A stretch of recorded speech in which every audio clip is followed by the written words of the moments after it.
आपण पाहताय हा व्हिडिओ मी गणपतीपेठ सांगली या ठिकाणी पटेल चौकाजवळ असणाऱ्या आवाडे बोळामध्ये गेली 2 वर्ष या ठिकाणची ही गटर कधीच निघाली नव्हती, कारण त्या ठिकाणी असणाऱ्या दुकानदारांनी त्या गटरीवरती अतिक्रमण केलं होतं।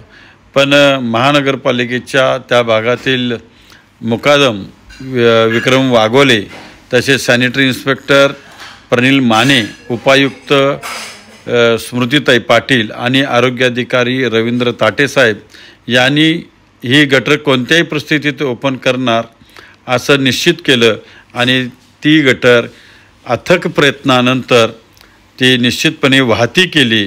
त्याबद्दल त्या भागातील नागरिक पण आनंदी आहेत आणि ही गटर 2 वर्षानंतर वाहती झाली।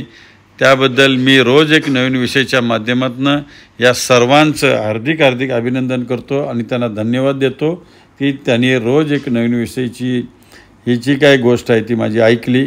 त्याबद्दल पुनश्च एकदा अभिनंदन आणि धन्यवाद।